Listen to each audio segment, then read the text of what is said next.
his endeavor to counter contemporary nihilism.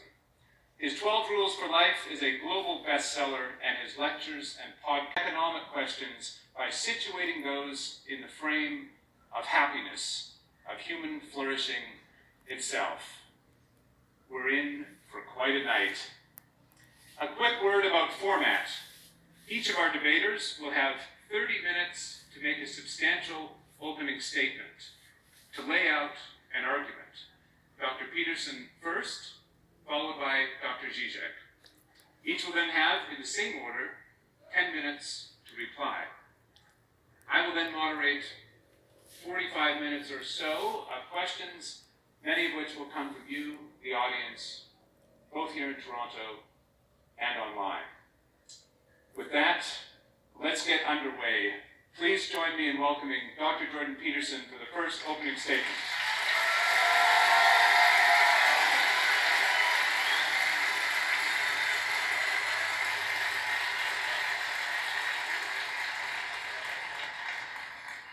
Well, thank you for that insanely enthusiastic welcome for the entire event and also for being here. I have to tell you first that this event, and I suppose my life in some sense, hit a new milestone that I was just made aware of by a stagehand today backstage, who informed me that last week the tickets for this event were being scalped online at a higher price than the tickets for the Leafs playoff games.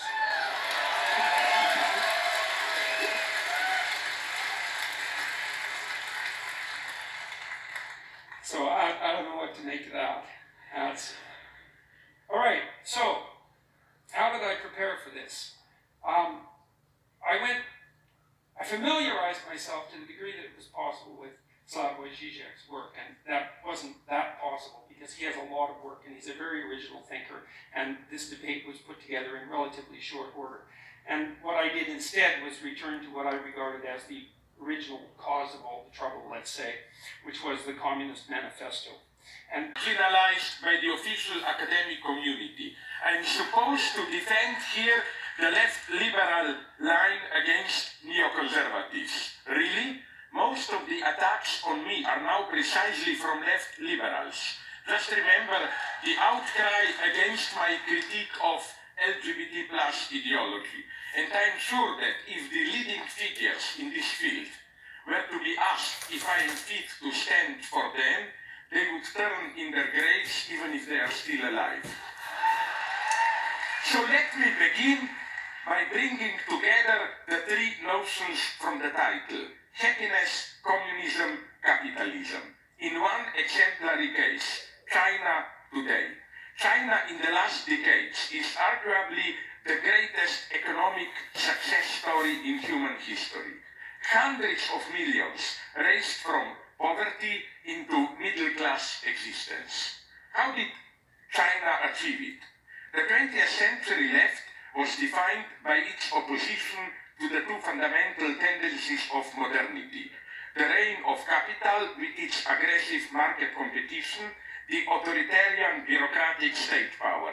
Today's China combines these two features in its extreme form: strong authoritarian state, wild capitalist dynamics. And it's important to note, they do it on behalf of happiness of the majority of people. They don't mention communism to legitimize their rule. They prefer the old Confucian notion of a harmonious society. But are the Chinese any happier for all that? Although even the Dalai Lama justifies Tibetan Buddhism in Western terms of the pursuit is in a mess, let's protect ourselves by all kinds of walls. It seems that our countries are run relatively well, but is the mess the so-called rogue countries find themselves in not connected to how we interact with them? Take what is perhaps the ultimate rogue state, Congo. Warlords who rule provinces there are always dealing with Western companies, selling them minerals. Where would our computers be without coltan from Congo? And what about foreign interventions in Iraq and Syria, or by our proxies like Saudi Arabia in Yemen? Here, refugees are created. The new world order is global market already functions today.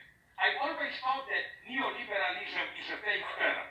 If you look closely, you will see that state plays today more important role than ever precisely in the richest capitalist economies. So, you know, the market is already limited, but not in the right way, to put it naively. So, a pessimist conclusion. What will happen? In spite of protests here and there, we will probably continue to slide towards some kind of apocalypse, awaiting large catastrophes to awaken us. So I don't accept any cheap optimism. When somebody tries to convince me that, in spite of all the problems, there is a light at the end of the tunnel, my instant reply is yes, and it's probably another train coming towards us. Thank you very much. Zizek's discussion was so complex that there's no way that I can juggle my responses spontaneously. So, okay, yeah, well, achievement managed, I would say. So I heard much of what I heard. I agreed with, but we can get to that. I'm going to respond. Well, the knife. All right. Well, I heard a criticism of capitalism, but no real support of Marxism. And that's an interesting thing, because for me, the terms of the argument were, well, there were three terms of the argument. Let's say there was capitalism, there was Marxism, and there was happiness. And I would say Dr. Zizek focused probably more on the problems of capitalism and the problems of happiness than on the utility of Marxism. And that actually comes as a surprise to me, because I presumed that much of what I would hear would be a support of something approximating traditional or even atraditional Marxism, which is why I organized the first part of my talk as an attack against Marxism per se. Okay, so now Zizek points out that there are problems of capitalism, and I would like to say that I'm perfectly aware that there are problems with capitalism. I wasn't defending capitalism, actually, in some sense. I was defending it in comparison to communism, which is not the same thing. Because as Winston Churchill said about democracy, you know, it's the worst form of government there is, except for all the other forms. And so you might say the same thing about capitalism, is that it's the worst form of economic arrangement you could possibly manage, except for every other one that we've ever tried.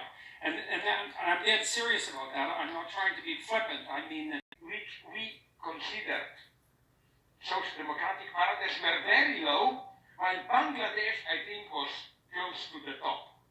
Now, I know this logic has a limit. I don't buy the bullshit of poor people are happy in their world there and so on.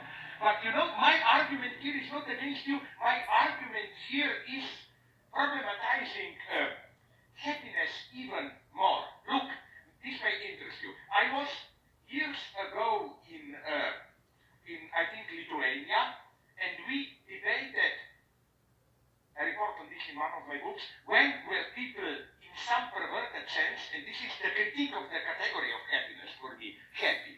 And we came to the crazy result.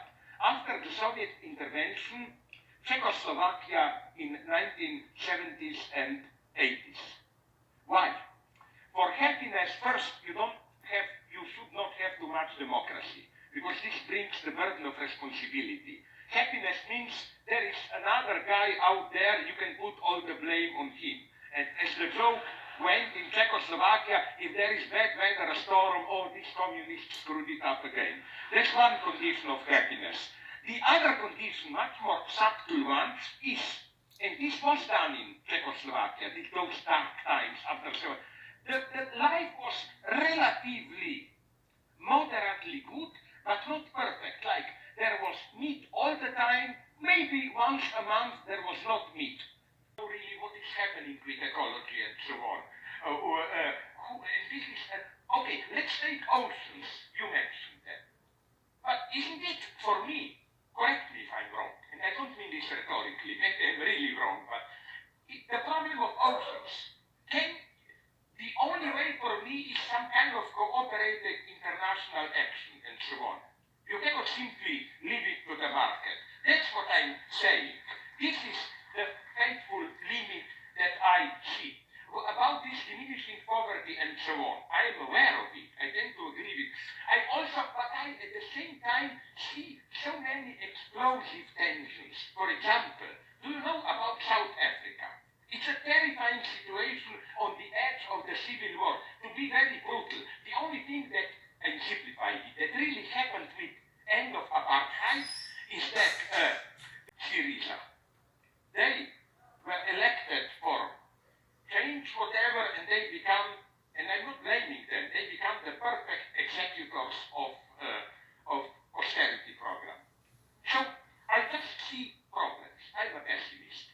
And I'm not a radical pessimist, but you have to, maybe here we are different. I noticed in your final speech, that final moments of your question, that it's very strange, because usually Marxists have this stupid optimist anthropology. Just get rid of capitalist terror and we will all be happy. My God, I'm much more a pessimist. I don't believe in human goodness. I never underestimate evil, never underestimate envy. I mean, it's part of my nature. In Slovenia, we have a wonderful story. God-like figure comes to... And certainly happiness is one of those, because you cannot will yourself to be happy. You might be able to will yourself to be unhappy, but you can't will yourself to be happy. There are certain preconditions that have to be met that are quite mysterious in order for you to be happy, and then it happens. And then maybe, if you're wise, you regard that as a minor, incomprehensible miracle that somehow you happen to be in the right place at the right time.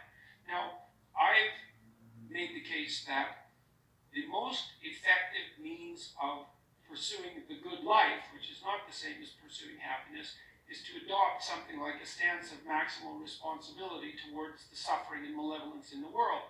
And I think that that should be pursued primarily as an individual responsibility. It's not like I don't think that political and familial larger organizations are necessary, but in the final analysis, we each suffer alone in some fundamental sense, and we have our own malevolence to contend with in some fundamental sense, and the proper beginning of moral behavior, which is the proper beginning of the right way to act in the world, is to take responsibility for that. I think you... Alternative to alt-right is not political correctness and so on. And I'm speaking not for you, but for me. Please, if you are a leftist, don't feel obliged to be politically correct. Think, don't be afraid to think. And especially, would you agree, one great version of not thinking is how immediately, if they don't agree with you, you are labeled a fascist. But that's the laziness. People find something they don't agree with, instead of thinking, they think about something we all agree was a bad thing, you're a fascist, and so on. You know, it's not as simple as that. Even Trump, of whom I'm deeply critical, no, I'm sorry to tell you, yes, he's a catastrophe in the long term and so on, but he is not a fascist. You make it all too easy to play these games. Coming from online, what is one thing you hope people will leave this debate with, and why? Jordan.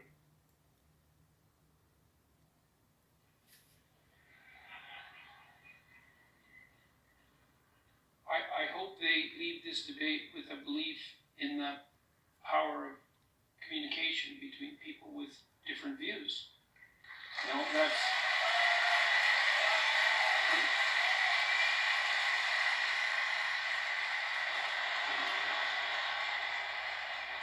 I mean, there is a growing idea on college campuses, tell me if I go over my minute, that there really is no such thing as free speech, because people are only the avatars of their group identity and they have nothing unique to say. And besides that, there's no communication across boundaries of identity or belief. And Heinrich Himmler of SS. No, sorry, seriously. No, he knew the problem. Yes. German officers must do horrible things. Yes. Kill Jews, and his solution was double. First, to let them know, as he put it somewhere, every idiot, okay, ordinary man can do something great, maybe, not all, sacrifice sacrifice himself for his country. But his point was, but it takes a truly great man to be ready to lose his soul and to do horrible things for his country. Yeah? And I read some good memoirs of relatively honest communists who broke down when they were sent to the countryside famine in early 30s. And this is what they were told by apparatchik. You will see horrible things, children starving and so on. Remember, there is the higher cause, and your highest ethical duty is to overcome this small bourgeois sentimentality. And so here I see the danger of, again my pessimism, false meaning, which can massively cover this false narrative. Second thing, also the solution by, I wonder if you share this pessimism by another one by Himmler. You know what was his sacred book I read? He all the time had a special leather-bound copy in his pocket, Bhagavad Gita. He said his problem. And neo-Marxism, and I see the connection between the postmodernist types and the Marxists as a sleight of hand that replaced the notion of the oppression of the proletariat by the bourgeoisie as the oppression by one identity group by another. Totally agree. Okay, so with that, so now look, we could but have, that's precisely a non-Marxist gesture. well, I guess that's where we might have a dispute, because I think what happened, especially in France in the 1960s, is as the radical Marxist postmodern types like Derrida and Foucault realized that they were losing the moral battle, especially after the information came out of the Soviet Union in the manner that it came out, that the whole bloody Stalinist, the whole Stalinist catastrophe, along with the entire Maoist catastrophe, that they didn't really have a leg to stand on. And instead of revising their notion that human history, and this is a Marxist notion, should be regarded as the eternal class struggle between the economically deprived and the oppressors, they just recast it and said, well, it's not based on economics, it's based on identity, but it's still fundamentally oppressor against oppressed. And to me, that meant that they smuggled the fundamental narrative of Marxism and many of its goals back into the argument without ever admitting that they did so. Now, I've been criticized, for this supposition, because people who are postmodernists say, look, one of the hallmarks of postmodernism is skepticism of meta-narratives. It's like, I know that perfectly well, and I also know that Marxism is a meta-narrative, and so you shouldn't be able to be a postmodernist and a Marxist. But I still see the union of those two things in the insistence that the appropriate way to look at the world is to view it as the battleground between groups defined by a particular group identity, between individuals defined by a particular group identity, so that the group identity becomes paramount, and then the proper reading is always oppressor versus oppressed. With a secondary insistence that's very similar to Marx's insistence upon the